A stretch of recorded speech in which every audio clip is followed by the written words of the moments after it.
All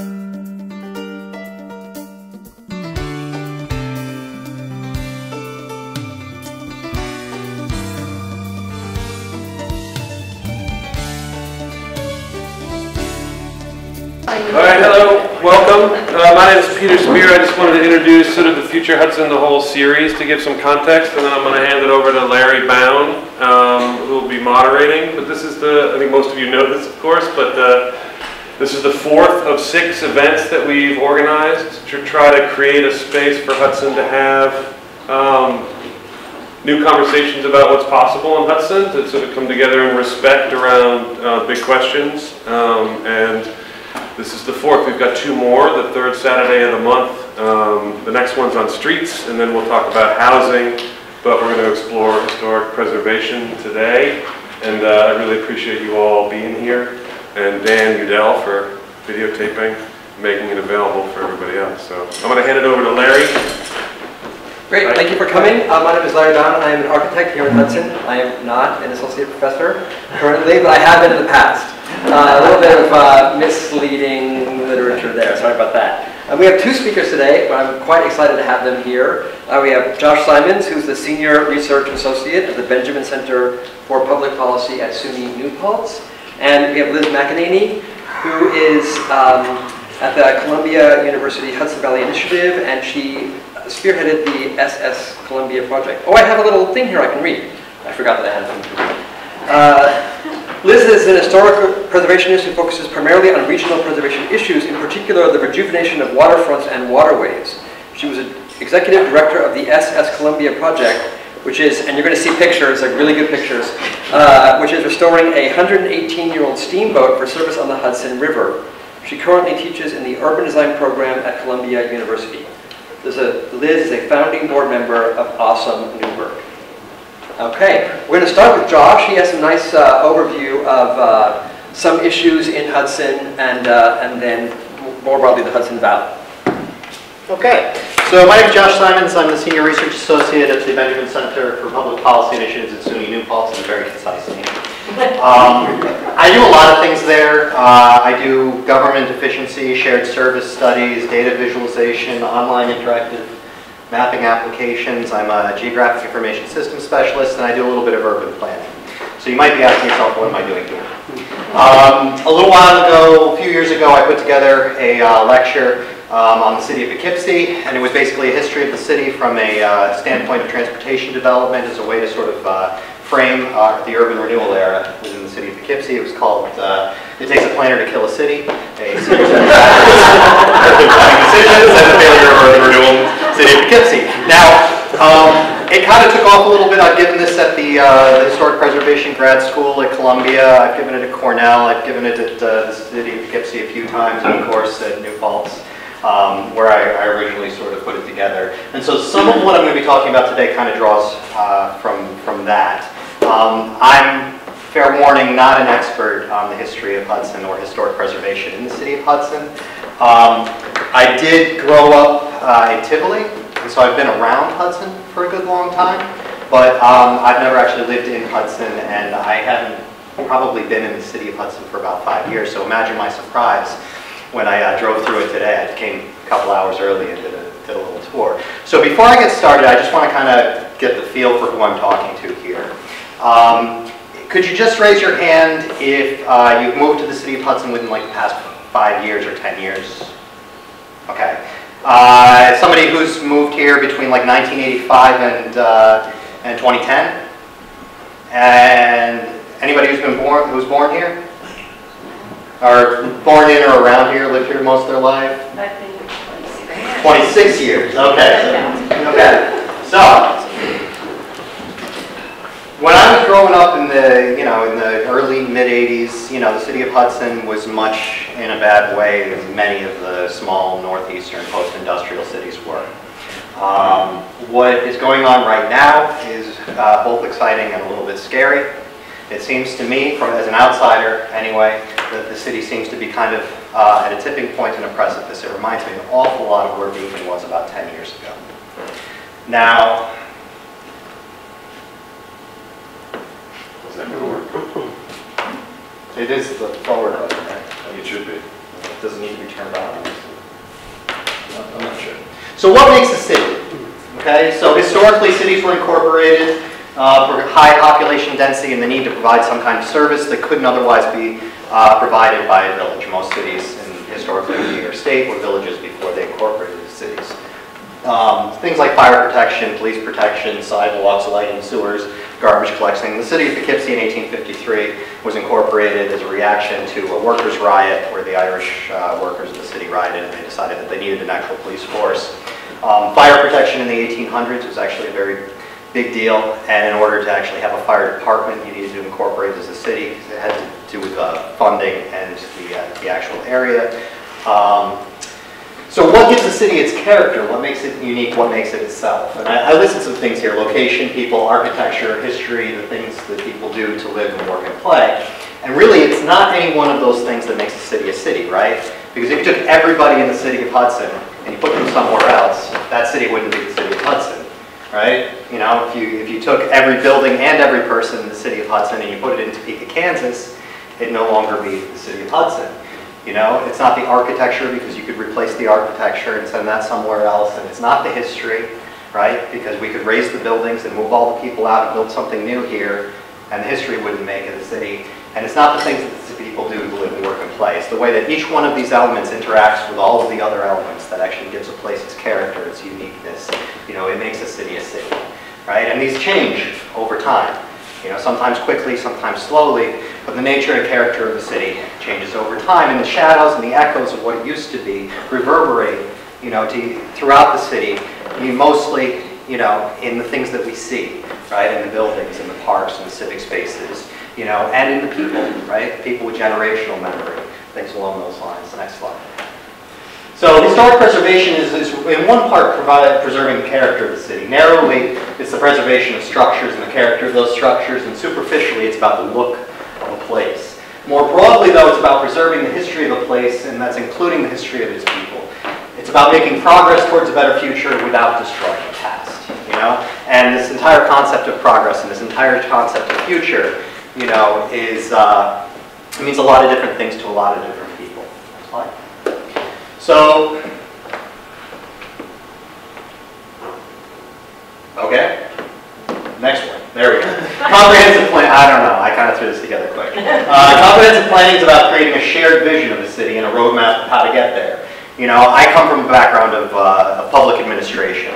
You know, one of the, Frederickson, who's one of the thinkers in public administration, kind of the guy, says that it's not enough to ask how much and for what. You know, efficiency, for efficiency's sake, is not, you know, the goal of public administration. You always have to ask for whom. You know, for whom is the highway being built? For whom is the policy being enacted? For whom are the taxes being raised or cut? And so for whom do you envision and build this future city? You know, for whom are the improvements made?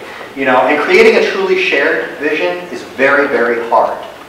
You know, without discussing it, I imagine that anybody who was around during the entire cement plant coming to town thing had an opinion on it, right? And there were opinions all over the place, you know, with regards to that particular, you know, potential thing happening here, you know. And some people remembered the city or wanted a city where there was actually a lot of industry and there were a lot of jobs and there were, you know, there were that sort of thing. And other people didn't want a cement factory and the traffic and the dust and all these other things. And there was a broad range of opinions as to what and why with regards to that one topic.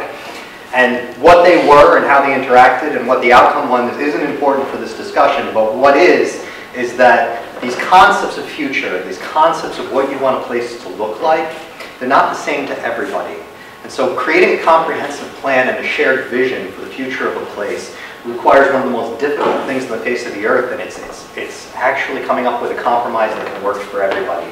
It's fighting about core and shared values, and it's sort of playing to those, rather than the differences that we have, which seem to dominate much of our sort of policy discourse these days.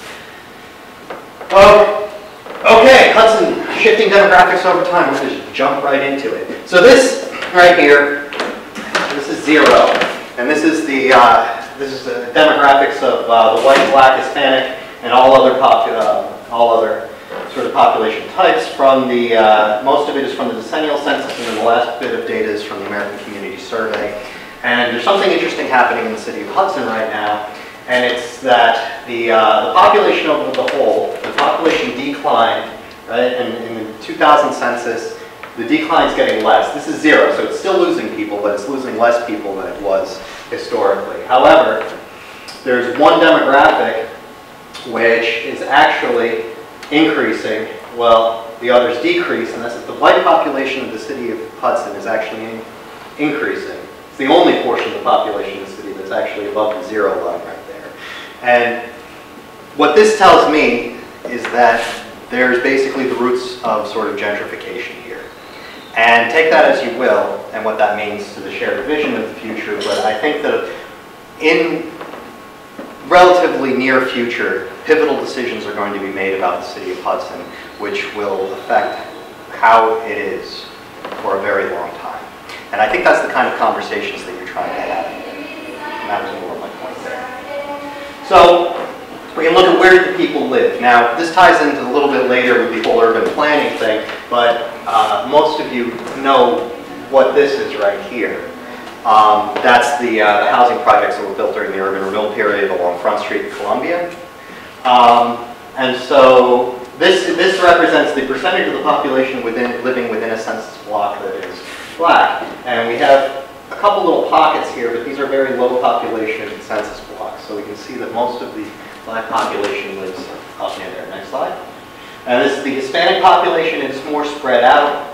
The scale is, again, this is as a percentage of the total population. So the prevalence of more sort of orange and red here doesn't mean that the population's higher. It just means in the places where these are, they're a higher percentage of the population. So disregard this entire census block. Anybody know why? Because of the institution. So yeah, it doesn't count. Next slide. Can you say why that was again? I missed it. It's an institution, correctional institution. Correctional Oh, institution. okay, gotcha. Yeah. And so the people who live there don't really have a choice as to where they live at the time. This is the Asian population, and this is mostly the Bengali population within the city of Hudson, which is actually a unique feature of the city of Hudson. Other riverfront cities do not have that. Nice. And here we are. So, if you wanted to know where minorities lived in the city, this would be all you'd have to know.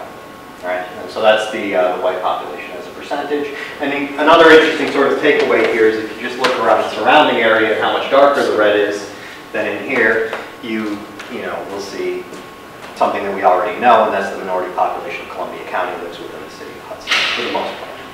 Right? So urban renewal. This is, for people who don't know, is a period in the 1960s and 70s, in accord with President Johnson's mandate to renew cities and urban societies as part of the war on poverty. Urban renewal programs provided federal funds to rebuild infrastructure and housing. Now, during this time period, all of a sudden in urban planning, there was a drastic shift away from, your Jane Jacobs and sort of walk up for people who don't know. It's like walkable cities, people who live and work and, shop all in the same place, traditional storefronts and, houses on top of them. It's small integrated neighborhoods of working class and poor people. And basically the idea here was what we're going to do is we're going to get rid of a bunch of that, and we're going to build highways and housing projects, and civic spaces was another portion of that, so also a lot of parks got built. So this is the city of Poughkeepsie. Hudson was mercifully spared from a highway system cutting through the heart of the city. So this is the actual plan, and if any of you are familiar with the city of Poughkeepsie, the arterials slice up the city pretty good. This is the north-south arterial. We now call it Route 9. Prior to 1966, Route 9 actually cut through the heart of the city down Market Street, near where Washington and Market, where the walkway where the Hudson are. This was to get all of that traffic out of the city, although it cuts through in the city.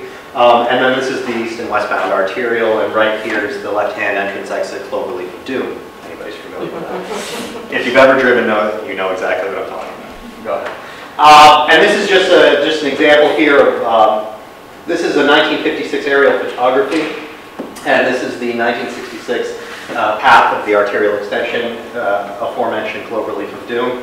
And as you can see in the city of Poughkeepsie, this entire section of the city was completely eliminated. Now this was the German and Jewish section of the city. There is no German and Jewish section of Poughkeepsie anymore. And also this highway is a raised highway that cut off the entire city from its waterfront. Next slide. Yeah, so this is the north-south arterial. There was also incredibly rich sort of history and buildings, and I mean, there was Lindmark's Books, which was actually a world-renowned bookseller. He ended up getting evicted because he refused the paltry sum that they wanted to pay him under eminent domain. And so they evicted him and tossed all of his books onto the street, which caused a small riot. And Vassar professors were coming down and like raiding because he specialized in rare manuscripts. And then it rained, and the books turned to pulp. And then the county highway, the state of emergency was declared, and the county came in along with the city and shoveled up all the book pulp and took them to the county incinerator. This made news far and wide. The Russian propaganda newspaper Pravda ran a front page article on it with the title "Only in America." If you think this was, this was the early '60s, and World War II was very fresh in people's minds. So the entire taking hundreds of thousands of books and burning them in an incinerator thing really didn't fly so well. I mean, it was all over the newspapers. Anyway, next slide. So, 1974 rail bridge fire. This impacted Hudson very, very drastically. This was the only rail crossing. This is now the walkway over the Hudson. In 1974, it caught fire and it lay vacant until 2009, where it was reimagined as a pedestrian walkway. But when this happened, this was the only freight rail crossing across the Hudson from New York City to Albany. This is a major transit hub for freight coming from the Great Lakes to the other parts of the Northeast. And the freight hubs in the city of Poughkeepsie were feeders for the freight hubs within Hudson. So when this shut down, all the freight hubs within the city of Poughkeepsie within a few years had completely shut down. The freight rail lines that used to run through there did. Industry in the city of Poughkeepsie died because they could no longer move goods and services in and out of the city. Is any of this sounding familiar? So a corollary was that freight rail in Hudson also died. It was difficult to get goods and material in and out of the city cheaply. You could still get freight rail in coming down from Albany, but it was much more expensive. This also coincided with a period of sort of industrial decline in the Northeast in general, and it was just kind of a step out. Next. Okay, so this is Poughkeepsie. Rip Van Winkle Apartments is actually right there. I use this as sort of an example of, because this was a housing project built under urban renewal. You might recognize the architectural style. I think it's referred to as modern American ugly. It's also the same architectural styling that's being utilized on the building on Columbia Street. And this is here. This is the piano factory. So named because they used to make pianos there. Very creative.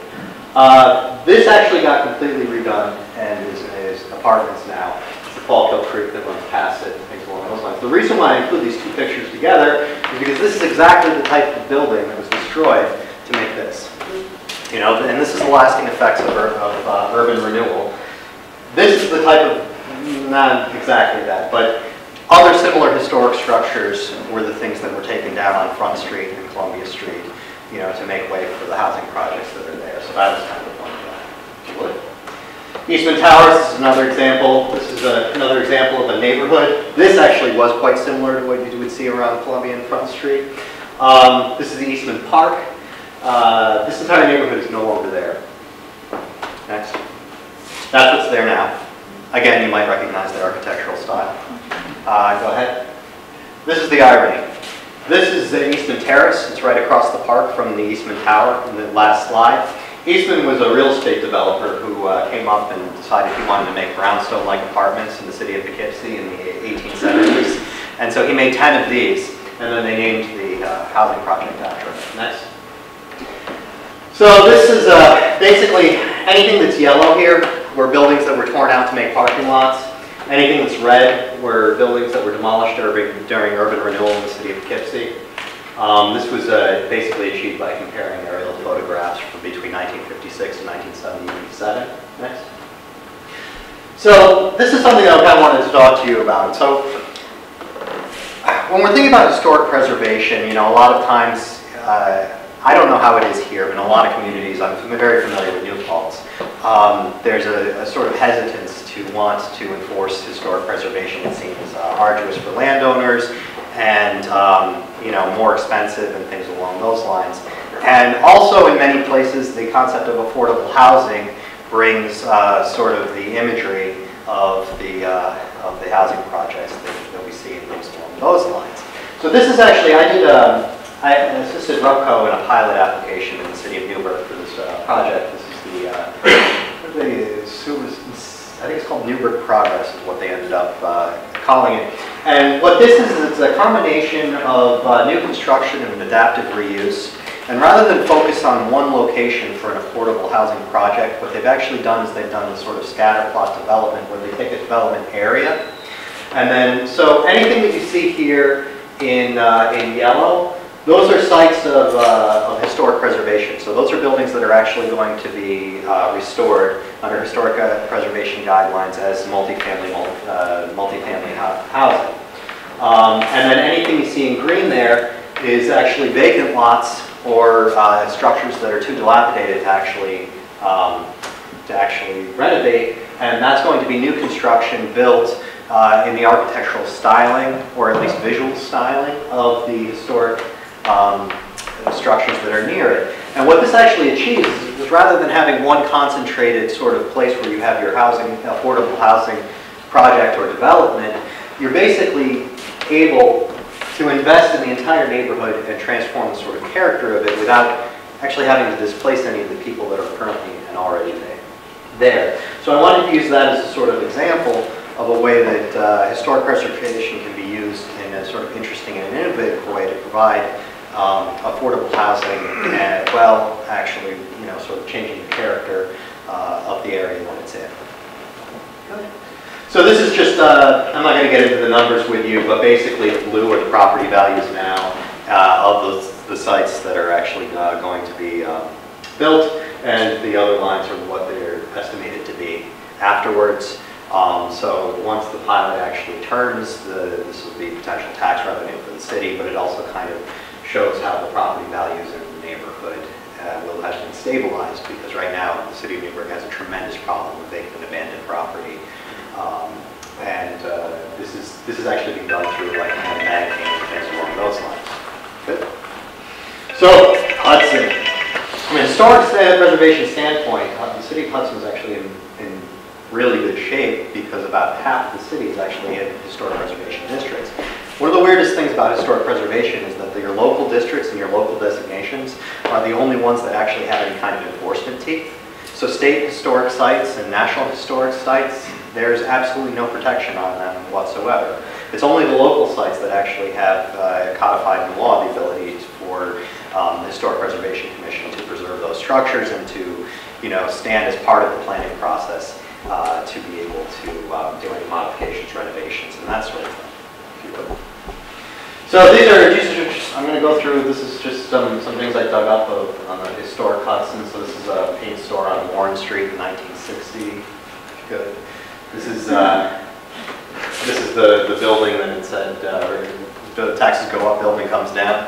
That building's no longer there. This is the train station, 1953. Good. This one's actually, there's a larger one on the wall outside this room on the left-hand side, but that's Union Street. And this one's there as well, Warren Street. I didn't know they were there before I got. Good. Okay, so Canada Dry bottling plants. So there used to be a bunch of bottling plants in the city. And so this is actually the bottling plant and a fleet of trucks that would take a lot of bottles and distribute them out. Good. Coca-Cola bottling plant, 1953 here in the city of Hudson, if you would. It's the old Columbia Telephone Building in 1917 before AT&T bought up all the small telephone companies. Actually, I guess New York Telephone bought them up, and then AT&T bought New York Telephone. Small point. This is the Hudson Boys Club going to the Shiner Circus. Good. This is the Girl Scouts, 1961. Boat races. Down on the Hudson, there was Speedboat, Little League. This is a strike down at the Foster Refrigerator Corporation. Good. Boat Club flood of 1970. I mean, I know it's a boat club, but that seems a little excessive. This is the Hudson Police Department Youth Day, 1961. This is a tradition that used to exist. Actually, it might still exist. I didn't look it up, so if it does. But this is where the police of the city would actually have a day for the youth, and they'd cook, and the kids would come out, and there'd be festivities and revelries, kind of like a little carnival barbecue, for the entire city. I also have some aerial photographs of the city of Hudson, from one's from 1956 and one's from 1942. And I kind of wanted to just touch on them about like how much this has sort of changed since 1956. Urban renewal was a bit rough, and it's not just about losing structures. It's about all kinds of intertwined sort of issues, like where do people park? The city, this is the 1942? Yeah, let's go to the 56 where we can see the waterfront better.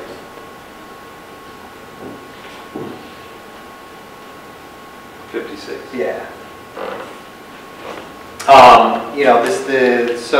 The streets of the city came to be in a time when automobile was not their primary use of transportation. So things are, imagining where people park, how people access the streets, that's a part of comprehensive planning.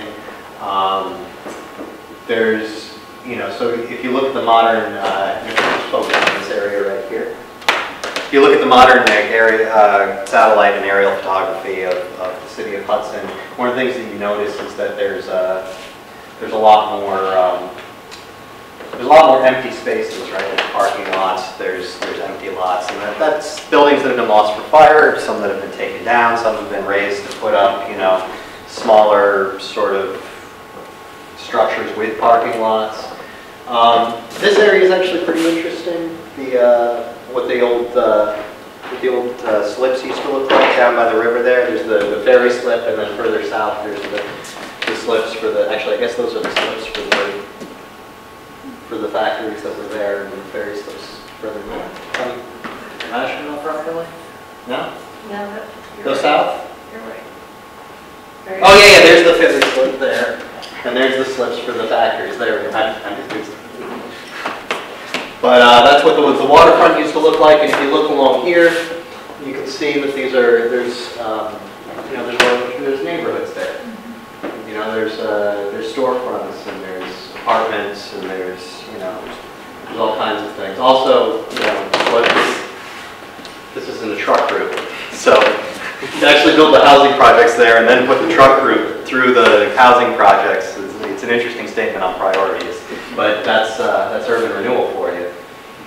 I'll make these the aerial photographs available for anybody who would like to. They're USGS, the Geological Survey, so they're fairly high res. You can actually make out cars and things like that. They're not as high res as the Department of Agriculture's ones were. The Geological Survey ones are actually trying to find like ground cover and rock formations, and the agricultural ones was trying to identify what crops were being grown where. So the agricultural ones tends to be like, you can read license plate.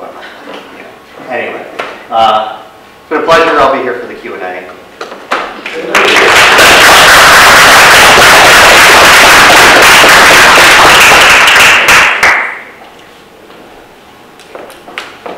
Thank you, Josh. I feel like you completely set the stage, because I am going to be a little bit more general about preservation.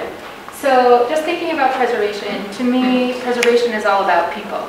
And when you looked at a city like Hudson or any city, it's really people with different ethnic backgrounds, of different races, religions, socioeconomic status that are all in this place, and they're tied together by place itself. And they're tied together in part by the stories that are told about the places, the memories they might have, both good or bad. They're tied together in part as well by the physical manifestation and the physical layout of the city as well. So, if you just, does this? It doesn't work. Okay, that's fine.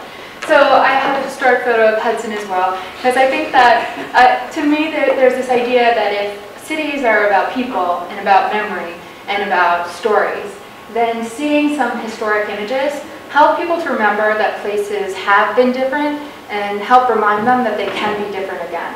So when thinking about the future and thinking about change, you realize that change is possible because change was possible before. So, next slide. So I am not from Hudson. I'm not an expert about Hudson at all, but I will say that Hudson somewhat shaped my understanding of historic preservation. So this is me hiking up Olana. I first came to Olana in 2002 when I was actually a student at Columbia in the preservation program. And I signed up for a class called Cultural Landscapes, thinking I'm not quite sure why this is in the preservation program, but there are field trips involved, and one is the Hudson Valley. So needless to say, we came up to Olana at a very interesting moment because that was when the St. Lawrence cement plant battle was happening. And what we learned about that time, and what really interested me and kind of expanded the way I thought about preservation, is I had really, before then, narrowly looked at preservation as just being buildings. And I obsessively wanted to know the history of each and every building, and being part of this course made me rethink the scale at which really interested me. And it's much more of an urban scale, and it's much more of a scaled landscape. So I became really interested in the Hudson Valley as a region, and how places like Hudson tie to the other cities, and how the city ties to the open space, and how it ties to the river, and how it ties to agriculture. So kind of coming away from all of this, my sense and understanding of preservation now is much more at a larger scale. So I want to just talk about some of the projects that I've been involved with in the Hudson Valley, just as a chance to maybe spark some ideas that might be interesting here in Hudson. Some of them touch upon Hudson, but I'll quickly go through this and then can answer any questions after. So if I go to the next slide. So came here in 2002. I really came back to the Hudson Valley in 2008 in anticipation of the Hudson-Fulton-Champlain Quadricentennial celebration, which was happening at the time. I look at Ellen Thurston, who is here, because she's very involved in that celebration, and got to know a number of people in Hudson. But for those of you who are here, it was supposed to be a time of celebration, and it was, but of course 2008, we had the economic collapse. So I think at a time when people had been really interested in celebrating history with fireworks and grand parades and flotillas, some of which happened, there was also this underlying sense of what's going to happen in the future. What's going to happen to these places now that the economy's drying up? How are we going to re-envision the city? Let's not talk about the past, let's talk about the future. So that was an interesting moment to kind of get involved and think about how to reshape the future and how to really engage people. So could I have the next slide? So this is where the idea of preservation and history being a means of convening people and a means of getting people to talk about their surroundings and their place really came into being. So a number of us came together and formed this coalition called Our Hudson. And the idea in 2009 was kind of the spirit of Obama, of these whistle-stop tours. In our case, the whistle-stop tours were on this barge that we floated downriver, towed downriver from Albany all the way to New York City, making stops along the way. So some of you might have been here when the barge came to Hudson. Our first version of this, next slide, was very much convening people who were already heads of organizations or were elected officials. And you can see there's a lot of whiteboarding happening. And from this, there are a number of white papers that came out. But I think our experience of this was that there are a number of things people were concerned with. Historic preservation being one, but the fact that that was incredibly linked to economics, to education, to the idea of tourism in the Hudson Valley, transportation, and education as well. So this was great. This was a first start in what we were doing of trying to think about how you think about place and talk about place and really use the resources of a place. But we somehow had missed hearing from, we had the tops of the organizations. We missed hearing from the people who lived in the city, the people who weren't running organizations but were just living, working, playing here. So we did a second version of this. Next slide. Actually, the second version took two forms. One was a film called Hudson Rising. We could have the next slide, which actually debuted at Basilica, I think in about 2014.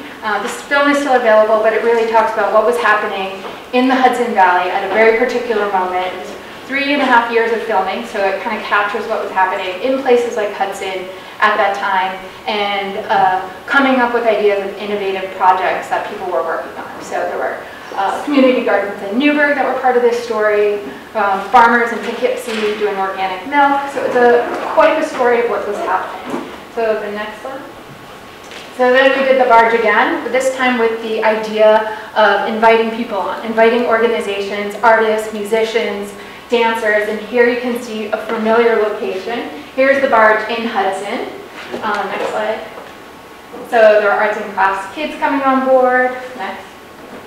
Exhibitions on board talking about the river. Also charrettes happened in cities like Kingston where they had architects and preservationists coming together to think about the design and layout of Hudson.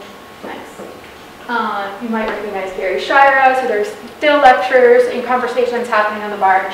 Next. And dancing. So I mentioned some of the communities here, but here we are in the Hudson waterfront with dance in full effect. So this idea of just having a place like the waterfront, which does hold such history, having historic vessels that kind of marry with the history of the town, the idea of heritage vessels and kind of heritage community of what's kind of appropriate at the waterfront just from a vessel standpoint, it was a great way to attract people downtown. And of course, a place like Hudson, because of the way the city was laid out, having the Warren Street oriented directly towards the water, it's naturally the gravitation point. Okay, next, or could be. So just other projects that kind of spun out of that, thinking about this idea of waterfront, the Hudson Valley as a place that's incredibly significant and has been for a long time from a tourism perspective of bringing New Yorkers from the city up to places like Hudson. The tradition of the Hudson River Day Line was something that existed for about 150 years and certainly stopped in Hudson. So thinking about this barge tour, thinking about all of this historic infrastructure, not just in the city of Hudson, but all the cities up and down the Hudson, how could we reactivate this historic infrastructure? How could we think about what that would mean for a community in terms of having this resource? What that would mean from a tourism perspective of bringing anywhere from 500 to 1,500 people to a downtown? How would that change the dynamic in the economy of the town? And how could we start to think about not just individual cities and towns, but start to really think about the Hudson Valley as a whole and have this idea of what does the Hudson Valley mean? Because for me, when I think about Mississippi River, I think Mississippi paddle boats. Like there's an immediate idea that comes to mind. But I never had an idea that came to mind when thinking about the Hudson River or the Hudson Valley. And when you think about the fact that there are 65 million tourists coming to New York City every year, and there's about 1 or 2% of those tourists who are coming to the Hudson Valley, if we could just even sway the needle a little of getting people to come up here because of the history, because this is the place where you can learn all American history. I mean, this is the river that built America, I will argue. Some might say it's not true, but anyway. But that's the idea of having steamboats in kind of. So next slide. So enter this steamboat. Some might know this project. This is the SS Columbia project. This is a 1902 built steamboat that is being restored to put in service on the Hudson River. It was built by the same architect who did all of the Hudson River Dayliners. So if it looks familiar to you who may remember the Alexander Hamilton or the Peter Stuyvesant, it was built by the same architect. To give context, the boat is about 2/3 the size of the Staten Island Ferry. When built, could hold 3,500 people. Today we're bigger, the Coast Guard's stricter, so it's going to be closer to 1,500, but has a massive ballroom that seats 500. So think about the tourism perspective and the idea of what could happen on a space like this. And this is a boat that is going to be noticed as she's steaming up the Hudson. And as many of you might know, steamboats are silent. That's part of the thrill of it. So the idea of being able to experience the Hudson River and see this landscape in silence is something that I think would be unforgettable and a way of, again, talking about this region and talking about the history of what's happened here. Next, I think I have a few more photos. So this is a photo, I should say, the boat, the SS Columbia, while she was built by the same architects who did the Hudson River Dayliners, Columbia always served the city of Detroit. So Columbia had a sister ship, St. Clair. St. Clair is staying in Detroit. Columbia is on her way to the Hudson Valley. So this is Columbia in Detroit. Columbia is now in Buffalo. We've raised $4.2 million for the project, and she has a completely new hull, so she's entirely seaworthy. And now we're doing restoration in Hudson to stabilize her for the trip to the Hudson, where more restoration will happen here, but it will be an ongoing preservation project where people will be able to come on board and actually see the work being done. So that's part of the idea of it. Okay, skip this because I think this video is not going to work. But the one thing I wanted to mention about the dayliners and the tradition of dayliners is that they really were the people's boat. When you think about the history of dayliners and you look at the boats that were leaving New York City, a lot of the boats leaving New York City going to places like Bear Mountain, Poughkeepsie, were filled with New York City church groups. So you had church groups leaving from the 125th Harlem piers, filled with some of the communities, the Harlem communities, going upriver to have a day at Bear Mountain. You had a lot of new immigrant communities who were chartering these boats for day trips. So they really were a way for people of all means to find a way to escape the city and enjoy the Hudson Valley.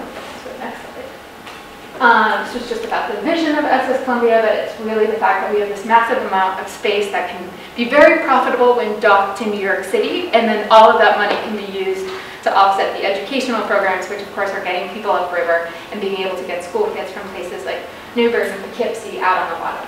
Next slide.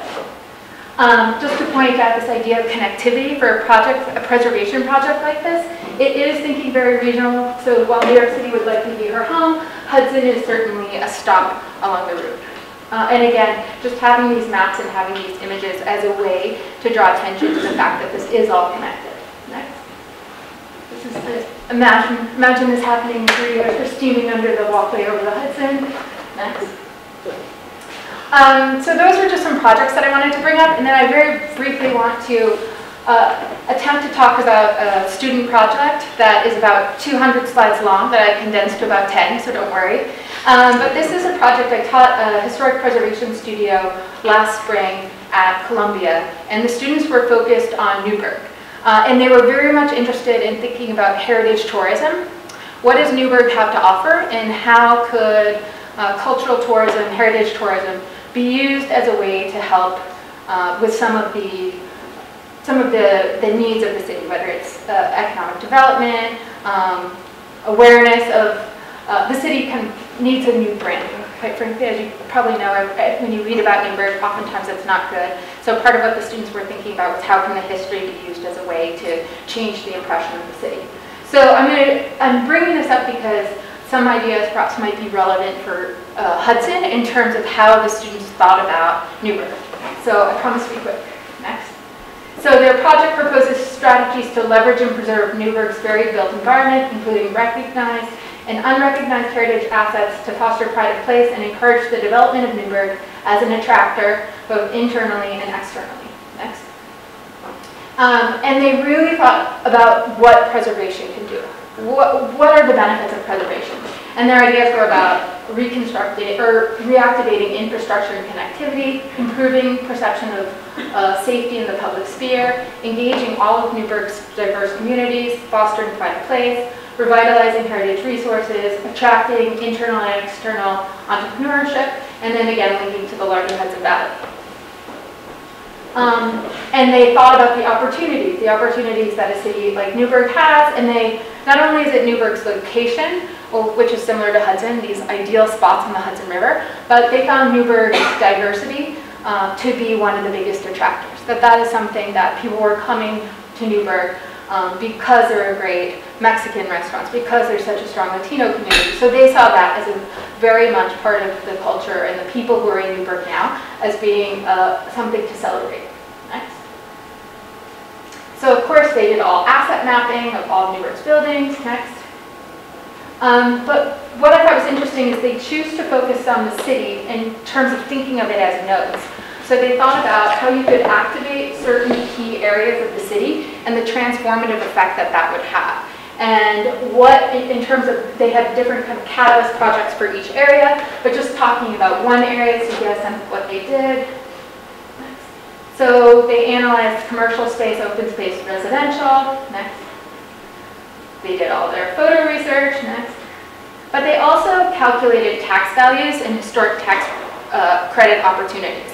Because a city like Newburgh, the tax burden is one of the biggest challenges.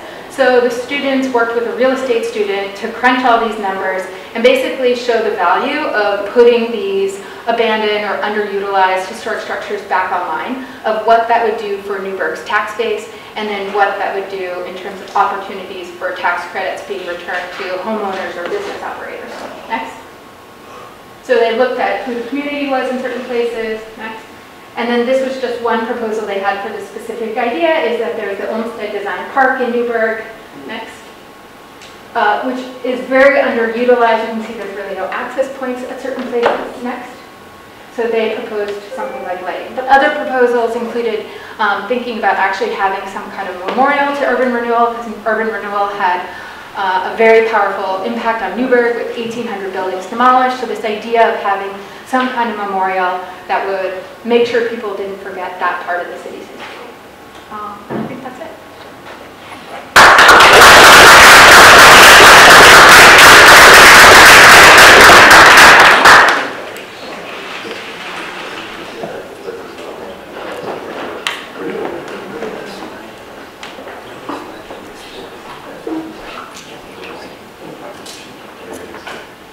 Liz, while we're waiting, how is the Columbia coming to the Hudson? Is it going down the St. Lawrence Seaway?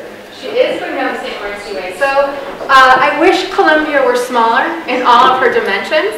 She's too big for the Erie Canal. So she is in fact going up the St. Lawrence Seaway and down the eastern seaboard.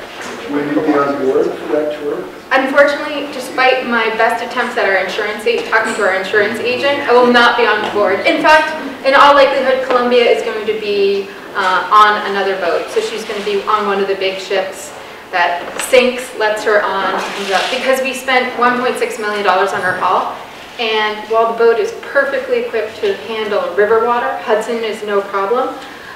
She's never been in the ocean, and it's not worth risking. I'll stay with the St. Lawrence Seaway and then down around. Okay, that was fantastic. Thank you both. I am humbly impressed by the work that you showed and frankly inspired. As moderator, I get to indulge my own desire to hear your opinion about some issues that we face in Hudson. These are things that matter perhaps to me and I hope to some others.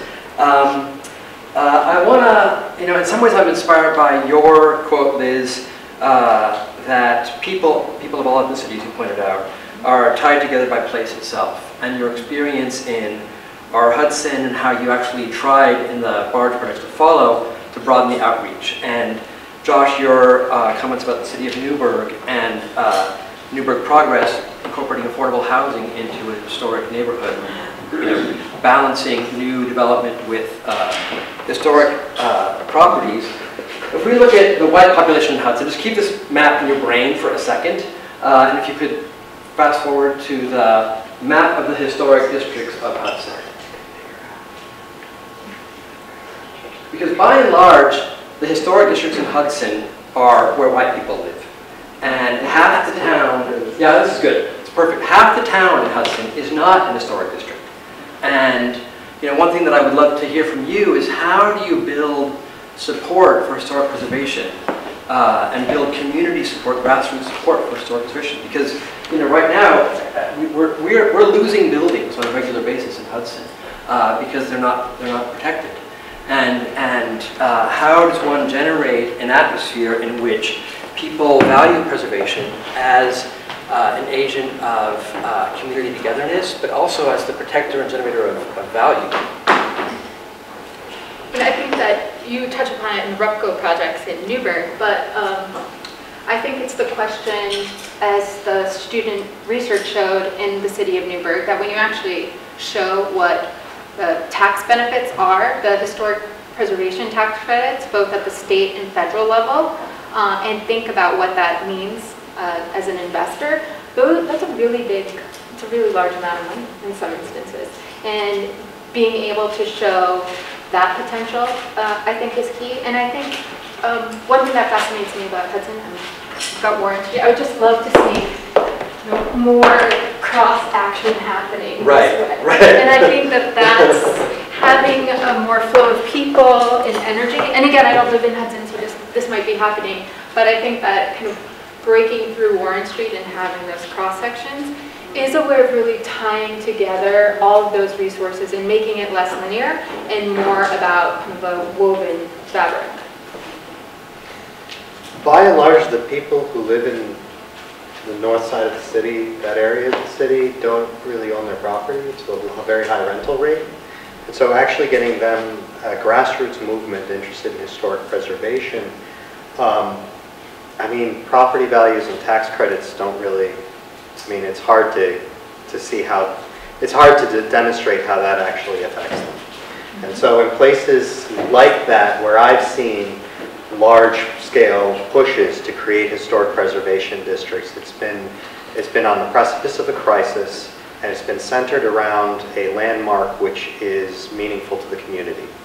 And so, for instance, if there was a historic community center or something along those lines which was under, threat from development, that could act as a catalyst. In Poughkeepsie, the Union Street Historic District was created so that that entire section of the city wasn't raised to make way for a highway and for buildings. It was the only time, actually, that was successful in a historic preservation being created, district being created in order to be able to sort of sidestep the effects of urban renewal in the city of Poughkeepsie. And so creating that kind of grassroots effort, well, first off, I mean, we could talk about, is it really grassroots if it's created? And the second thing is that actually, having that kind of groundswell of support largely is going to, I mean, I think that it requires a crisis and that it's a very difficult nut to crack. Historic preservation, at least the establishment of districts, it happens in two ways. Either something really, really, really bad is going to happen, or it's top down, where policymakers of the city say this should probably be preserved and take the initiative to do that and then make that the norm. There's not a lot of in between in that spectrum of sort of action, in my experience.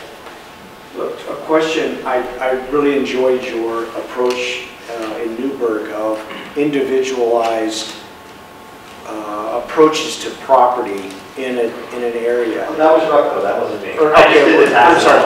I guess my point being is that maybe could historic preservation be considered in the same light? In other words, instead of forcing yourself to make a whole district, why can't you have localized historic preservation locations? Oh, you can. Individual properties are designated all of the time. It's easier from a historic preservation standpoint to create the district because if you designate the property, you're protecting that property and the historic nature of that property, but a streetscape isn't defined positively by one property, right? It can be defined negatively by one giant monstrosity, but and so in protecting the one building, you're not necessarily protecting the view shed of the cityscape. And so districts are kind of created so that you don't end up with a CVS next to your historic landmark. I think for me, there's a paradigm shift occurring where people are viewing things more as total environments. This is an object, the city is an artifact. And the idea that you can make a move here and not make a move there is very short-sighted. So I think one of the points taken today is how you can look at the entire thing and think of it as a totality and then act individually. A city is a living, breathing organism, and just in the same way as an infection in your foot can spread to your heart, an infection in one part of the city can affect it. I mean, yeah, it absolutely does. It's entirely interconnected. And in all the Hudson Valley cities, there's still so many vacant lots or properties that in some cases can't be saved. And I think that there's the opportunity too of thinking about that preservation in cities like Hudson or Newburgh in particular isn't about preventing change because there's actually so much room for it. Well, and it's smartly developing and thinking about what that means for a community. And I think your point about building ownership versus rental is a really important one. And there could be a real opportunity in preservation about how you give benefits back to renters, whether it's programs on how they can improve the porch of the place they're renting or what it might be, but some kind of benefit program. Well, I have a follow-up question about that because I'm thinking about the sort of enforcement mechanisms of historic preservation because in Hudson we have an historic preservation commission and they do the job that they do quite well.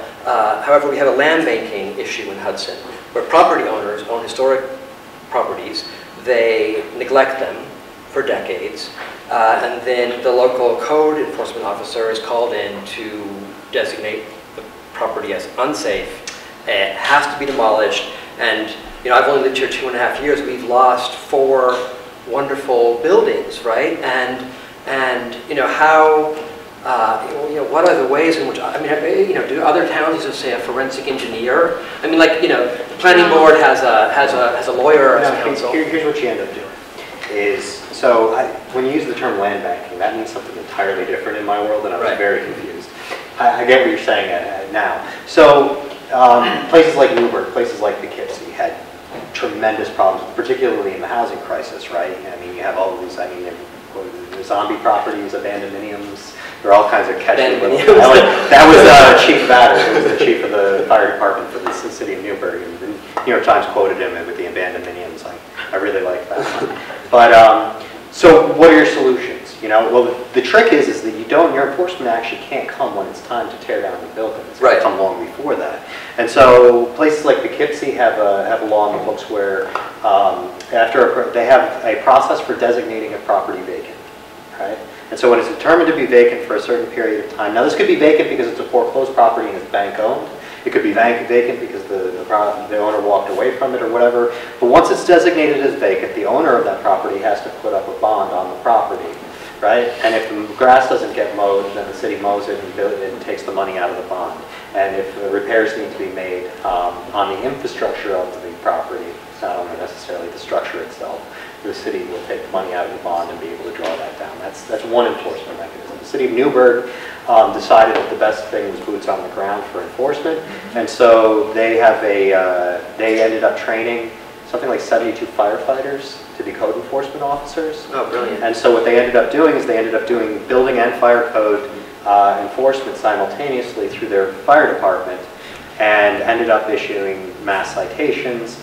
The problem with that has always been on the actual, so you can issue the citation, but the person doesn't show up to court and doesn't, do anything about that, then what do you do? What's your lever? Now, there's plenty of laws on the books whereby a property can be condemned and then the city can take ownership of it. Cities have historically been very hesitant to do so because there's not been a good outlet, right? So you take possession of the property because it's been neglected, it's been abandoned, and if the city doesn't, it's going to become a public safety hazard, which is where the justification for the law comes from. But the cities aren't in the real estate business, right? And so the city itself doesn't have the funds or to do anything with the property except sell it, right? And so places where that happens, you oftentimes see this entire perpetual cycle of shifting ownership, in these properties because they're very, very, very expensive to be able to make into something that's commercially desirable, right? I mean, they may be brownfields, they may require lead and asbestos abatement. There's this entire plethora of issues, which is why they were abandoned in the first place, is because if the landlord could put a small amount of money into a property, right, and turn a profit on it, they're gonna. That's like market forces at work. The problem is when you have a market failure, you have properties that it's not profitable to make them profitable, that you end up with these problems. The solution that we've seen recently in New York State is the actual advent of land banking, as I know the term, which is a not-for-profit organization which is established through the delinquent tax collection and code enforcement sort of venue. And what ends up happening is if a property is condemned and ownership is taken by the city, it's then transferred to the land bank. And a land bank is established with funding, usually from the Attorney General. Large pools of money were made available in the most recent one was the $500 million Royal Bank of Scotland settlement. Mostly it's been the lawsuit settlements from the housing crisis. And large sums of money have been made to land banks to be able to specifically put these monies in. There's other communities that have taken a portion of the county sales tax and devoted a tiny fraction of the sales tax in the county towards land banking, and so that's another revenue stream. I mean, going forward, right, we're not going to have perpetual lawsuits against the banks for how terrible the housing crisis was. As much as I personally think that would be a great thing, it's not realistic, So potential revenue stream for land banking is going to become the next sort of issue that crops up because the state money is going to sort of dry up, right? But for the time being, there are, and there's another round of land banks being accepted by the state. They're statutorily limited to the number that you can have, so there's an application process going on right now where other cities are saying, we can build like a land bank. That's one avenue. Another avenue are like land trusts that can be set up, and I'm not going to get into exactly what that means, but basically it has to do with properties being put into trust and then being made so that they are they're desirable, or in a situation where you have like sort of rent to ownership sort of circumstances where people can rent and the rental is applied towards the mortgage, and the money to make it livable is recouped that way. There's a bunch of like sort of methods that involve either not-for-profit corporation setup or public-private partnership. The real question isn't how do you get the building away. That's really easy. Cities have been doing that since cities have existed, condemning things and taking them over. The question is, what do you do with it after? But that's what's also an issue in Newburgh now, is the city owns so many buildings, as you know. And the cost for demolition, I think there are 2 buildings that were demolished within the past year. It's about $130,000 or $140,000 to demolish a structure. So, and some of those Newburgh ones are quite, they're chunky. Well built. Well built. But there's a push that's happening now of thinking about what you could do with that money. So if the cost is $140,000 to demolish a building, how could you perhaps figure out how to put that money towards stabilization, which then could get it ultimately back on the market? So that's it depends one. On the property, right? Yeah, it's going to take $1.2 million to actually not make it a health hazard, and you can take it down for $100,000. But I think that's kind of there's a grassroots movement afoot of what could happen. Ellen has a question. Hi. Earlier you talked about trying to explain to people who are paying rent to a developer, or to their landlord rather, about tax credits. And that does seem like an impossible thing. Why would they care about how much money the landlord is making on this apartment they're living in?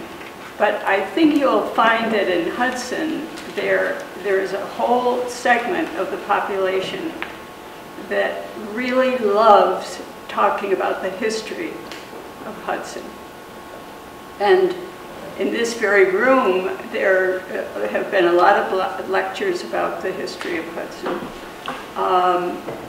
There have been showings of postcards that recall buildings that have now departed.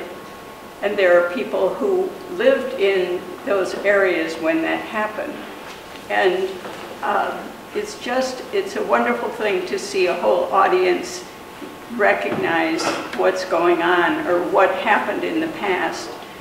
When the big hotel came down, I don't remember the name of it. General Worth. You see, everybody knows. But I think there's an approach that can somehow be made in that community that would support historic preservation and help people understand it. That's all. Yeah, I was just in the idea of this boat that you're working on, this project. I mean, I think one of the dilemmas we have here in Hudson right now is reconnecting people to a waterfront that was very industrialized, and now, there's people in town who would like to imagine a future where people could actually have access to their waterfront. Mm-hmm. And I'm wondering if you could, it's obviously a very big subject, but if you could talk a little bit about ways that maybe you've worked in towns where you've helped people kind of who may have very little connection to their waterfront just mm-hmm. because they didn't spend a lot of time down there, how you've helped towns sort of reconnect the populations to their waterfront as a place where to recreate just enjoy, you know, and have it be sort of reclaimed as part of the city. Yeah, sure. Yeah, I think we failed a number of times in our efforts, and that was our entire goal, was to figure out how to get people to the waterfront. But I think that there's one thing about going to the water's edge, but if you can actually get out on the water and know that you have an opportunity to get out, that in many ways is just a game changer. And I think that once you're able to do that, for some people, they've never had the chance to leave their city or their community. And it's the one chance you can have to, as the boat's pulling away, objectively look back and see your place. I really think that it's just all about collaborations. And there's so many wonderful historic boats, from Clearwater to the firefighter John J. Harvey, that I know can come to Hudson. I think that all of these historic boats are open to collaborations. Meaning that we could approach, I actually know somebody who works at the Harvey, yeah. So that they would be willing to come up and take people out. I mean, they come up to Kingston, they come to other cities. I mean, I think that for many of these people who are involved in maritime preservation, it's all about getting people out on the water. And it's getting people out on the water who might not otherwise have a chance to get out on the water. Have you dealt with issues where there's not public moorings or dockings, right? I mean, are there towns that literally have no place for a boat to dock in town because the harbor front is either industrialized, waterfront's industrialized, or privatized? Yes, absolutely. And this is part of the SS Columbia. I mean, it's a historic preservation project, but it's also a public policy project for dock and dock building. I mean, you've got a bigger dock in Hudson than the city of Poughkeepsie does. But we can easily dock in Poughkeepsie. So, I mean... It's a tiny dock, though. I mean, it throws my boat around. We just need to put 2 pilings on it. You need to extend it a good, because it's like, I mean, seriously, like, I can stretch it, 3 cartwheels long. The southern dock, not the main town dock, so the southern one. Like Hudson, Hudson has the town dock, which we could come into. We couldn't stay there for too long, because many of you who have boats know how rough that channel is, especially when you get below 10 feet, and we have a 12-foot draft, but we can easily come in for disembarkation, embarkation, and then you still have the old salt dock or cement dock. Is it still owned by Colorusso? Yeah. That has great depth. But we have a lot of challenges, and one of the big things is that there is state money through, I know that Hudson has its DRI funding. Right. But there are big ESD grants for dock building initiatives. And we've been working with Newburgh, and we've worked with Kingston in particular on making sure that the specs for their dock building fit not only Columbia, but also all the other historic and commercial vessels that can go there.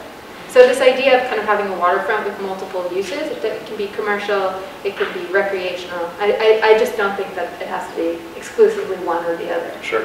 But I do think that it's about programming with people in town so that people who might not otherwise go to the waterfront are going to see a group that they would see elsewhere in town. So I think that part of it is finding partnerships who are going to be willing to be down there and then see that as a space that's available and open to them. I just kind of want to point out that the industry isn't what cut off the waterfront from the people of Hudson.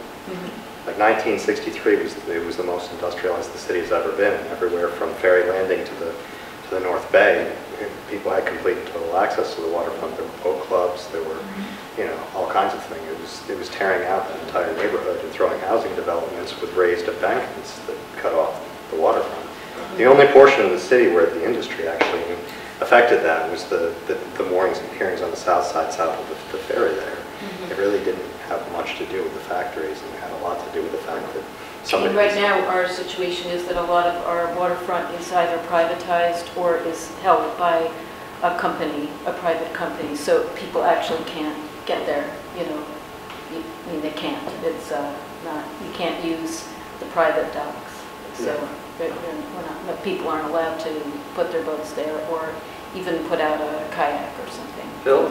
Yeah. Thank you.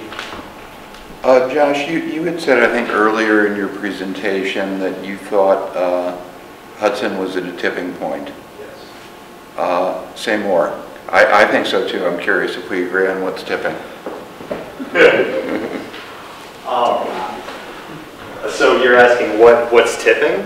Yeah, what's the tipping point look like? What are the dimensions of it and what are the sides? Okay, so if I had to use one word to describe it, I would say stratification.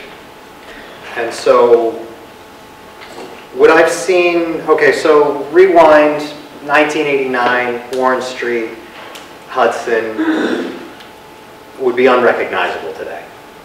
Fast forward 1995, Warren Street, Hudson would still be unrecognizable today, but there were little flickers. By 1995, the shutting down of IBM and the reimagining that the Hudson Valley went about started to occur. And when that did, one of the things that there was the antique economy came about. And that's like the very first sort of footholds of like, you know, revitalization after the sort of post-industrial decline that happened. You know, what it used to be even 10 years ago was from Warren Street on out, and anybody who was around at the time can either back me up or tell me I saw this wrong, but it seemed like there was more of a, as you went east, north and south from Warren Street, you know, it was a short trip, but it was gradual. And now it seems like a block and a half, 2 blocks off of Warren Street, it's a sharp decline, you know. What I'm seeing is I'm seeing a stratification of the conditions of properties. I'm seeing a stratification in what appears to be the economic demographics of the people that live here. I'm seeing less of a slope from high to low and more of a shelf, if that makes any kind of sense. What I also see, I mean, I see a lot of things that are very interesting within that. I see artisan industry in a way that I don't really see other places in the Hudson Valley, and it's something I didn't know about, you know, sort of previously. But I think right now it's on a path of exclusion. So the city is on a tipping point towards a path of exclusion. And I think that a conversation, and of course I have nowhere to sort of speak here, I'm not from here, is a conversation that needs to be had with people who are stakeholders and residents and, you know, have skin in the game really. But I think a conversation needs to be had as to if that path towards exclusion is something that, you know, the city actually, all of the people in the city agree on. I can tell you in the city of Beacon, it reminds me of Beacon 10 years ago. And right now, outside of the housing projects within the city of Beacon, poor people moved. They moved to Newbury. They can't afford the rents there. In 2009, graduates from SUNY New Paltz were flocking to Beacon because it was a very hip, sort of popular place to be. They've now moved out because they can't afford the rents there. I haven't done any kind of in-depth study into the rental market within Hudson, but I'd be willing to bet that if you did a trend line over the past 5 to 10 years, what you've seen is a slope that kind of looks like this, you know? And what that is that's a path towards exclusion. That's a path towards excluding people who have historically lived here for generations. I don't know if you know, but the city of Hudson actually was like very early in the chain of great migration from sharecroppers in the south to northern cities in this area. The city of Poughkeepsie didn't really see that hit until about 1971, and it was occurring in the city of Hudson in the 40s, when it wasn't occurring within Kingston, it wasn't occurring within Beacon, it wasn't occurring into Newburgh. I don't know why that is. I can just sort of see that from the numbers. There's a deep-rooted generational African-American community here that is being put out towards a path of exclusion. There's a Hispanic community that moved, I'm sorry. No, please finish. Okay. I agree with that. There's a Hispanic community that started to move in before these changes started to happen and now is starting to move out. The Bengali community from the data is too small to actually like know what's going on with unless I actually like could speak to them, but I imagine that there's some pressures there. Just a quick comment. I love all the ideas that you both proposed. My anxiety is that money in markets don't require consensus to move. They move. In the time it would take us to build a genuine consensus, let's say within the citizenry on the north side of the town, to convince people that this is all good when what they're seeing is really not good.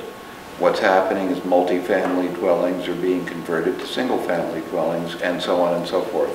So I don't know what our storyline is, to bring us together quite yet, because the forces are contradictory. The market is moving very quickly. We don't have time to tell people about how great it is to get incentives from Albany or any of that. Maybe we could squeeze through a piece of legislation, and if that's true, what would it be? Is increasing constantly, don't need convincing.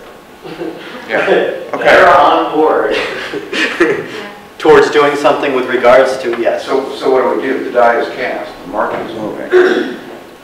You can move against the market. Not so easy. Is there a question in the back? Yeah. That's the entire basis of public policy, though. Is when market failures, when we assign values that are other than monetary, or when there's a market failure that occurs in something that we consider to be a public good, that's the entire role of government. And in this case, I think it's one that would be worth thinking of at a regional scale, because when you think about the migration patterns that you mentioned of even people from Beacon moving to Newburgh, I mean, all of these cities are impacted by what's happening in the other cities. And I think that there is a part that needs to be a regional conversation about housing and about preservation as well. What you need to do is convince the people that are making the money. So I like your scale and your time lapse.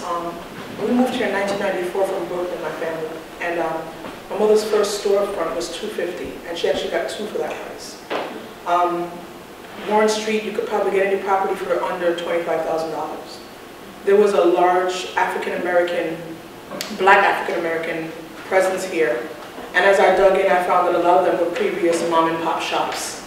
From Front Street all the way out, and a lot of the families had all worked on farms to support buying extra homes, having business, being industrious, all of these things that you mentioned, and even seeing and feeling the push when the migrants from the Latinx community came in, and people like myself who had a small child for the first time and wanted him to go to the starting place, them saying, well, we have a federal benefit that allows us to take in these migrant children. So even though you've been on the list since your baby was in the womb, we're taking these people. So, you know, and seeing the Jamaicans coming and being pushed out, and now having the Jamaicans come back who were working on all these farms, and figuring out that the reasons why is because when the industries came out of Hudson, all of the black Americans that were farming in the 40s, that were working on these farms on the weekends, the whole family would go, they'd make it a picnic.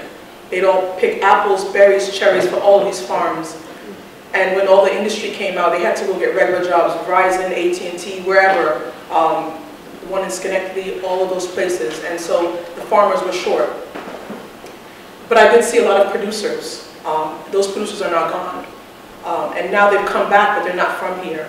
And they're accepting the rents, they're accepting whatever, they're moving with the trends. So to tell someone who's in the high-rise who may be a great cook and have a business, why don't you take a risk and go rent a space and try to sell your food and your recipes and it's too risky. And any landlord will say, well, you sound great for what you want to do, but I can't rent it to you for under $2,200 a month. You know, what do we do? I mean, because legislation I don't think can move a landlord who has a private-owned building to say, you need to lower your rents. No, it's about, you can't. I mean, you could institute some kind of rent control, but that becomes more like the rents, you know, stay, you know, it controls the rate of the increase, but it doesn't, I mean, you're going to have a really hard time passing any of this as you have to charge less rent. The idea here is to be able to, rather than, it's to create alternative space, right? It's to create housing that is truly affordable. You know, it's about, and not simply subsidized.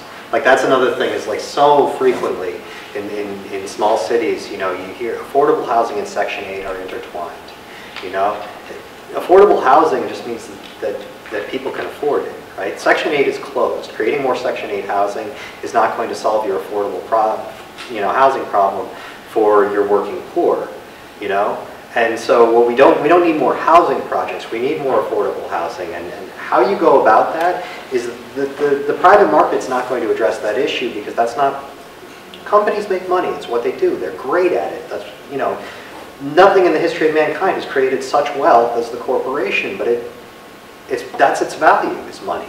There are alternative values that we hold as human beings that we also have to fulfill. And so not-for-profits and the public sector can fill some of that, but it takes, you know, the desire to be able to do so. I mean, I would encourage you to look at some of the things that RUPCO is doing with regards to affordable housing, because like that particular project that I showed you, that bucks the trend of what affordable housing tends to look at.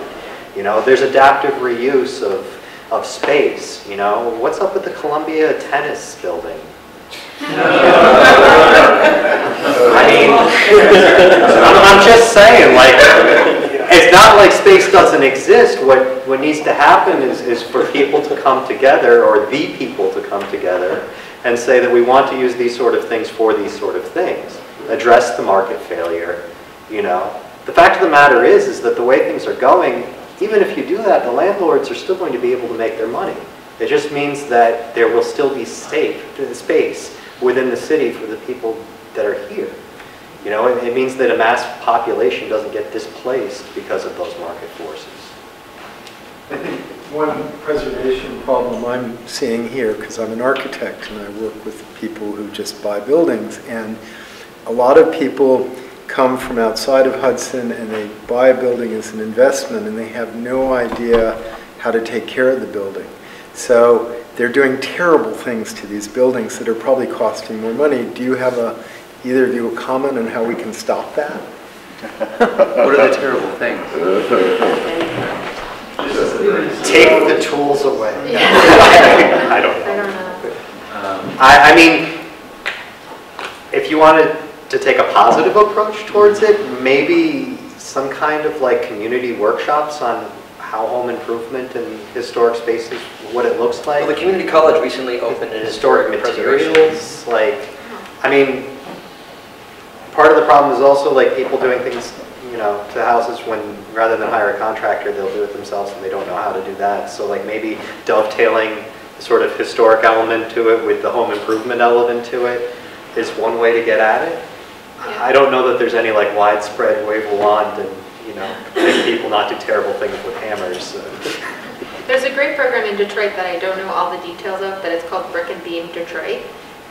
Brick and Beam, and it's trying to teach homeowners how to make basic improvements that are sensitive to the historic fabric, also affordable. They're getting some skill out of it. So that's a program that I know has been successful there, and I'm replicating that in other cities might be of interest, or at least looking at it as a model. Brick and Beam. Brick and Detroit.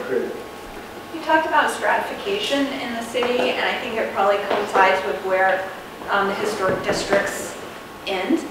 And I was wondering if expanding the historic districts to include the whole city, which would make tax credits available to all homeowners. In fact, there are a lot of homeowners in the area outside the historic district, if that wouldn't be a positive thing. And so my question really is, how do you start a conversation around that, about expanding the historic district? Well, the Historic Preservation Commission and the City Council can pretty much do that. And so, I mean, it doesn't really require a whole lot to create this.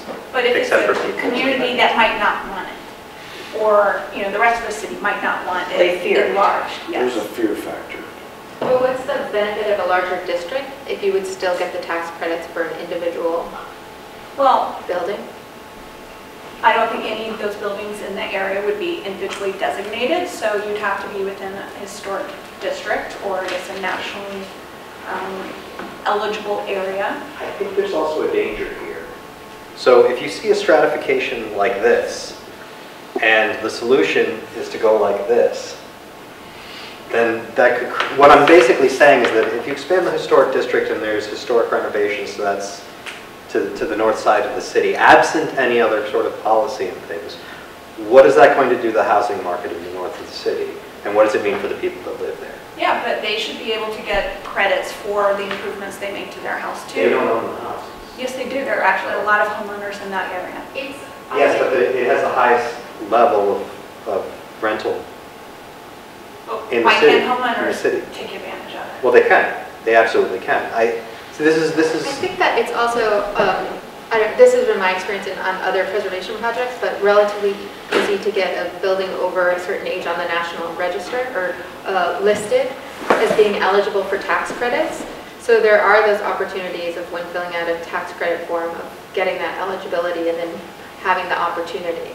So I think that it's not, and again, I don't know enough about Hudson, but just preservation projects in other cities, that hasn't been a barrier to getting credits if the building is of a certain age, with a certain amount of integrity, which you'd need anyway. I'm wondering, I've seen photographs of Hudson where there was a lot more commercial activity on State and Columbia. For example, you spoke earlier about people who had, say, a shop on their ground, like you have on Warren, where you have a ground floor shop and then a family living upstairs. And I'm wondering if you have any thoughts about how neighborhoods can be reactivated in that way, where people could, say, start a small enterprise that would be less risky, financially risky, small little restaurant, small little shop in an area that is zoned. I would guess that Columbia is zoned commercial. Well, yeah. The zoning, say, the State and Third, what is his name, Russell is trying to reopen a restaurant which was historically there. He can't. Because, what is it? Basil. Basil, yeah. He can't because the zoning now prohibits, it was historically a restaurant, and now it can't be a restaurant, right? Because the zoning has changed. But, you know what? Yeah, zoning, small business incubators. I mean, so one of the largest, it's access to capital. You know, if a person has to put up all of their own money, right, as the capital for a business startup, it means that they are assuming complete and total risk for that business venture. And if the business venture fails, then they're personally wiped out. You know, access to capital allows for the potential for failure, right? Like, I know that if I had to put every penny and all of the equity in my house and everything else that I had into a business venture, walk away from what I was already doing to be able to do that, I wouldn't be able to. You know, I've had the opportunity to actually start businesses like that with some of my side, you know, ventures that were very promising, but there's no way. I work for the state, I have a pension, like and I can't afford to fail. I have a wife and a very young son, and you know, and I'm actually in a much better position to do so than most of the people in those neighborhoods. And so some kind of access to capital where the potential for failure doesn't mean personal ruin would go a very long way towards actually allowing people to take those type of entrepreneurial ventures. Would that be something that banks would, that the community might work with a bank or to provide such capital? Could be. There's been some success with sort of microloans type situations and things along those lines, although not typically in as heavily regulated an environment as New York. It could be some kind of foundation sets up a trust of sorts.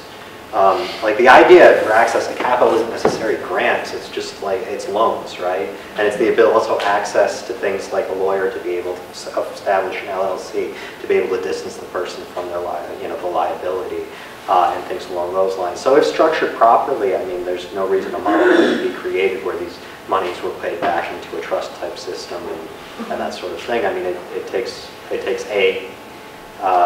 venture capitalists who are willing to accept lower sort of returns on investment over time. I mean, the research has shown that they've actually been very solid investments, so they're stable. But it's a matter of making that money available to people that are very relative. Yeah. We have that already. Oh, do you? It's called the CBDC. Yeah. It's through Martha Lane, and it's a micro business loan. It's low. It really doesn't even require for you to have good credit. You just have to be living in Columbia County, and I've accessed that loan, and so has family members, and it's great, and it does do exactly what you're saying. But going outside of that, there's variances that have to happen. The zoning, which I think has hurt Hudson the most. I mean, setbacks. We've talked about this in other meetings. They hurt Hudson the most, and probably a lot of places in Columbia County. And that's the question: is how do we get those zonings looked at and those setbacks looked at, and figuring out what's best for the people that are living here now that are invested as property owners, as renters. What's going to be best for everyone? Because yeah, you could have a hair salon shop in your house in the garage that you're not using. Why not? You know, and why not have it up on Warren Street? Why not have that restaurant on 3rd? There was plenty. There was 68 bars in this town at one time. I mean, you know, I'm not saying we should all have bars, but... Do either of you find in the communities that you visit that Airbnbs are dramatically changing the availability of affordable housing? I mean, even small businesses, as you're speaking, garages are being turned into Airbnbs. Yeah. A lot of people are investing in the city just to have an Airbnb. They don't live here. They own multiple properties. And perhaps some of the shoddy construction, which the architect was talking about, could be because people aren't really invested in the structures they're buying. They're just generating income with Airbnbs. They don't intend to live in them. Has any community tried to restrict Airbnb so it's just people's main residence that they're renting out a room in or a floor in? Is any other community that you've worked in had this problem? I mean, I can tell you that Beacon and Kingston definitely have this problem. Non-city communities like New Paltz, for instance, definitely have this issue. I think New Paltz has some kind of ordinance regarding it. You can't ban them outright because it's infringement on property rights. Can you restrict it so it's sort of it has to be your main residence that you have, because a lot of artists here are barely holding on to their spaces by having an Airbnb in their home. There's also a conflicting value here where Airbnbs are now taxable by the county. And so increased Airbnb revenue means more tax revenue for the county. It's a tough egg to crack. I haven't worked with a city that, besides New York City, that sees Airbnb as a big concern. I mean, I think a number of cities, there's such a lack of hotels or large-scale hotel facilities. I know Hudson probably has more hotel B&B accommodations than other cities. I mean, Newburgh doesn't have any hotels. Beacon now has one hotel. But I mean, I think that's one of the big challenges too in thinking about the Hudson Valley as a whole, is that there's actually a lack of the hotel infrastructure, and I feel that's partly why people. It's weird because there are a lot of hotels. They just don't exist within the cities. They don't exist within the cities, and I think that people who are coming to take in the Hudson Valley are looking for a certain experience, as opposed to a Route 9 hotel, of which there are a number. Not to say I have a question for the two of you. So the last several questions in our recent conversation has been really about economic development and affordable housing. And you've probably been in a lot of situations where you're talking about historic preservation. Do you think that the turn in the conversation is unique to Hudson, or is it often, do we often start out talking about historic preservation and quickly talk about the ways in which people can make a living and, they're all intertwined. Yeah, they're inseparable. Mm-hmm. Historic preservation and economic development are so intertwined. And zoning. Zoning. Right. All those are. Yeah, I mean, yeah. It's absolute. No, this is completely normal. Great. Not weird at all, I promise. Peter? Yeah, so I thank you very much. I have a question. You mentioned maybe a memorial to urban renewal that was proposed for Newburgh or something. And I'm curious about that because my experience of preservation in Hudson, and I think maybe we talked about this, was that it's always been more about buildings than it is about people. And I live on the north side of town, and there's been an effort to get my neighborhood on the register. And my neighbors revolted, in a very dramatic fashion. Primarily I think because they perceive historic preservation to be a force of gentrification, right? And so, they're negatively polarized against these benefits. I know, exactly, right. And so, what examples do you have of preservation being a tool of either healing or of reconciliation or something that's different than that? Because I don't see a shift in how people perceive historic preservation regardless of the economic benefits, right? The tax benefit is a very rational argument that doesn't seem to overcome the sort of the deeper emotional one. You're setting an example. Yeah. Adaptive reuse. So this is an armory. It was designed and built in the 1800s to put down worker strikes and to quell riots. shoot from the windows. And it's a library now that serves the community. I imagine it's fairly well cherished. You know, that's an example of historic preservation, you know, being a positive force in healing. That sort of that requires that you sort of don't grip past too tightly, right? That you honor the past, but not... Well, yeah, I mean, the Poughkeepsie Underwear Factory is never going to be an underwear factory again. Right. But it is a really cool communal space with, you know, it's got the coffee shop, and it's got a communal kitchen, and it's got artist space, and it's got living space. And I mean, historic preservation is about preserving historic function necessarily. Right. It's about keeping the history of the place alive, and the place itself alive. At the time, I mean, some of the greatest triumphs in history, the walkway over the Hudson. Right. A tremendous, you know, act of historic preservation, and it's not a rail bridge. Right. And I think that there are less expensive, other ways of engaging too. Not just walkway, but I mean, having worked on education, having worked in education of giving walking tours in places like East Harlem and West Harlem for middle school kids is a way of kind of getting them to walk around neighborhoods, start to look at architectural details, learn this language, and then they start seeing things and pointing things out and noticing things in their neighborhood that they perhaps hadn't noticed before. And I think that those educational efforts that fall under quote-unquote historic preservation actually can make a difference in terms of getting people to feel as though they can go to certain parts of cities or certain neighborhoods and look at things, that they are entitled to have an opinion of whether they like a cornice or hate a column. I mean, just getting kids to feel like this is something that this backdrop to their life is something that they are entitled to comment on and have a say in, I think is a really powerful thing.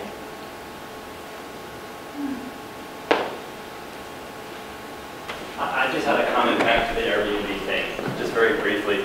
I was out in Greenport, Long Island, Greenport Village, and that was a big problem there because Airbnb was just taking over everything.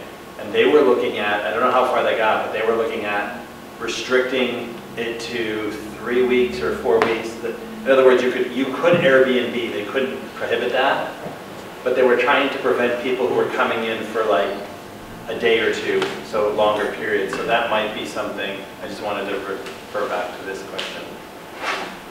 The town of Chatham is currently passing very restrictive Airbnb regulations, which is highly controversial. But and isn't there the city of Hudson has a resolution that's available to read as well? Okay, I have a question. What do you think the role is between, or the relationship between historic preservation and fostering an innovative climate in which new work can happen, new styles can emerge, right? New buildings can be added to. You know, Hudson is a kind of amazing repository of architectural detail from 1860 to around 1920, and then not. And I often wonder, what are they going to think in 2130 when they come? Are we going to have buildings in 2030 that they want to cherish 100 years from now? And you know, what do you think is the relationship between fostering innovation and preserving the past? I think there's always room for innovation in new, well-designed infill buildings. I mean, look at, now people are forget about saving modernism, now we're saving postmodernism. That is something that people are looking at as being such an important key to the past. But no, I think that there's certainly always room for new architecture, either infill that historically fits the context, or whether you decide to do something modern that you know it's a new intervention. I mean, personally, I think it's just about quality of materials and quality of design than it is stylistic. Scales. I mean, you know, I think a lot of the conversations around historic preservation in Hudson are about style. And I mean, you even, you know, when you get approval here, you get a certificate of appropriateness, right? Which, you know, it's not compliance; it's that you are appropriate. And you know, I find that a really interesting way of describing what constitutes approvals, right? It's such an interesting turn of things. I think the question about setbacks too is an important one to think about when thinking about what's kind of appropriate for Hudson today, of does the street wall look like? Right. So the scale. Well, the current zoning in town actually would make Hudson impossible to build today, right? You know, someone came around in the 70s Not and unique solved to Hudson, it. I mean, I haven't read the zoning code, but it hasn't been updated in a very long time. Right. When do you know when the last time was the 2002 comprehensive? 2011. 2000. That's the comp plan. Is the zoning updated then? Changed. Did we Planning change board. some zoning districts? I think so. Yeah, I think we changed. I think the zoning zoning applies districts from the comprehensive. in 11. Or the LWRP. Yeah, Oh, of course, yeah, Yes, it was that an would be old fair. zoning. So, but not the majority of city zoning is either single family or tending towards low density. Right. And then parking Side. requirements, Yeah. a lot of parking. Minimum parking requirements, which are insane in a town like Hudson. I'm opinionated here. And we have setback requirements, right, which prohibit the very kind of street wall fabric that I think we tend to love in this room. Huh. Have anybody ever asked why? Some guy in the 70s went around and sold zoning code to a bunch of small towns in New York State. Oh, so this is the still like, so okay, yeah. That's like, The cities were dying and they tried to make them like suburbs. I mean, that's why everything doesn't have any buildings in it anymore. so it's not a modern zoning code, it's an amalgamation of old 60s, which is really the classic 1930s. Well, that's why those places exist now, they were before. I think that the Historic Preservation Commission is very aware of the setbacks and of the consistency of the wall. And I don't think you could do those kinds of things now in the historic district. Yeah.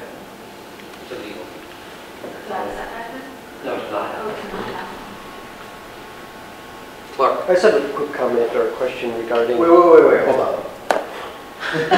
Sorry, just occurred to me. So in a historic preservation district, because of the historic character of the streetscape, you can't have a setback. Outside of the historic preservation district, you have to have a setback, and therefore it's impossible to build? It's not quite like that. How is it, Phil? It's probably more complicated than that.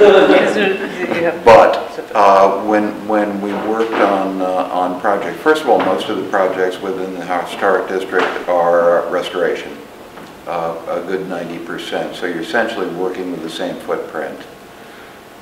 Where it's starting, I think, to get complicated and generate another set of riddles is the development of the alleys. Right. Because they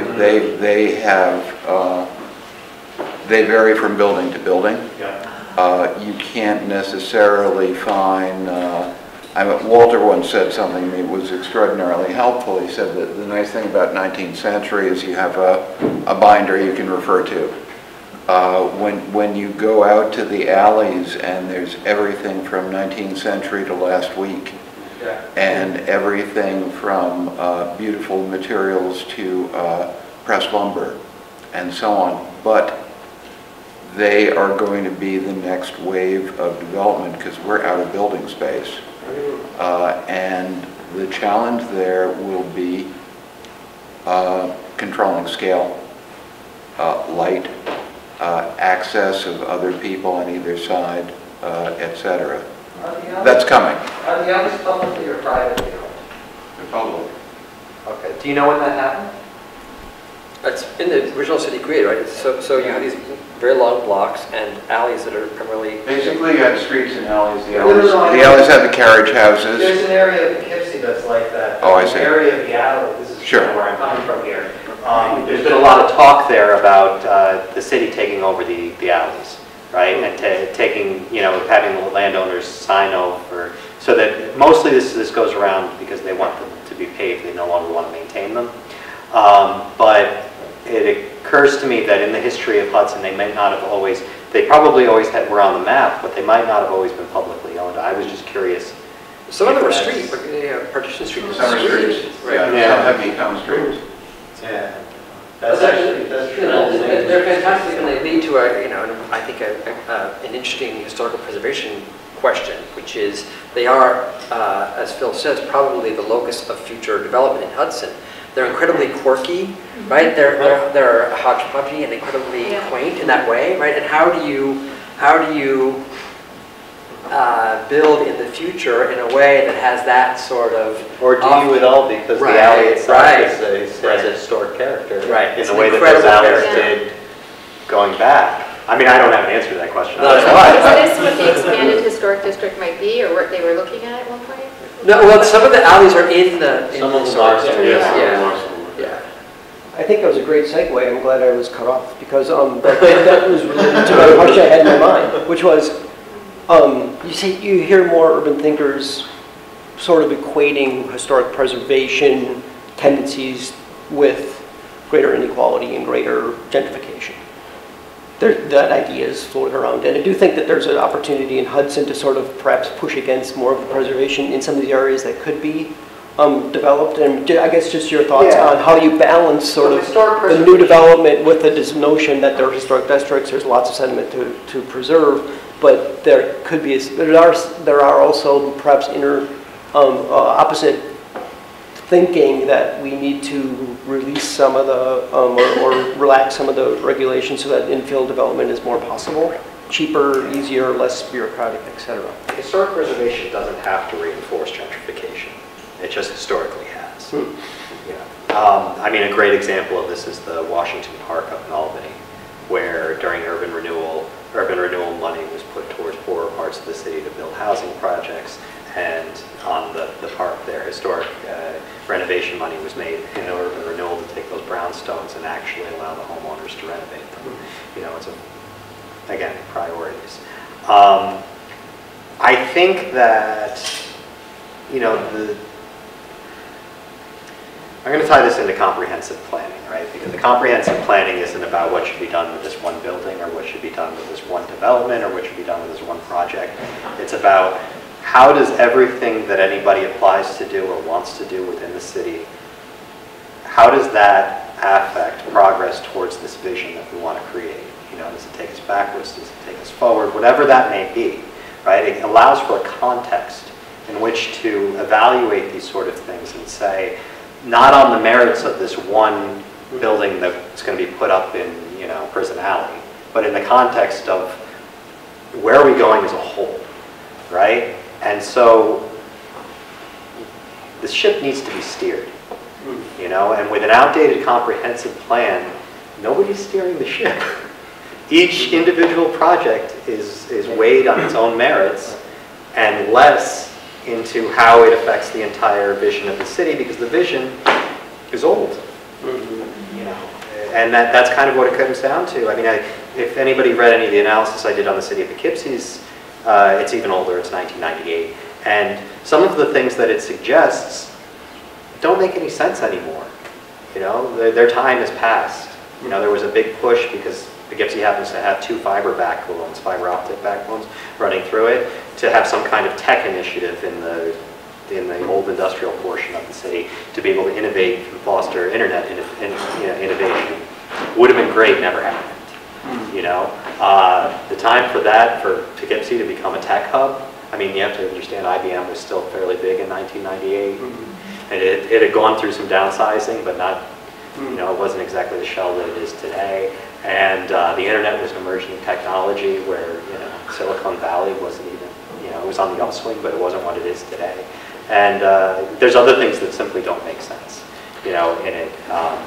These things have a shelf life, and Hudson's has passed. Poughkeepsie's is way past,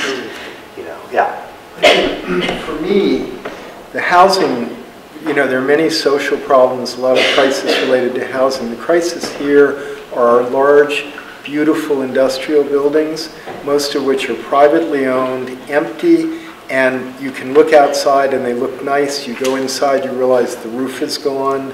They're not being maintained, and I think we need an emergency law, like you were mentioning, something to try and get this. There is a kind of vacant building laws here now, but it's a $500 fine, I think. Create a vacant property registry and create an enforcement action that allows the city to condemn and take properties. I mean, you're here. I mean, technically it's easy, politically maybe not. You know, the problem isn't creating the mechanism, the idea of the mechanism anyway. The problem is instituting the mechanism. And the will to enforce it. And the will to, yes. Very, very well said. Very well said. You know, you see a lot of that in Poughkeepsie. They write they write a lot of tickets for failure to comply with building ordinance and building code and fire code and things like that. But there's not a lot of follow-up when the person doesn't pay. And so, without enforcement, there's no leverage. Okay, I think we have time for one more question. What time is it? A moderator. Back to you. Roughly. Anyone? Oh God, that's the terrible picture of the other. Okay, well, thank you all for coming. I really thank our speakers. It's a wonderful session. I'm very happy to have been part of it.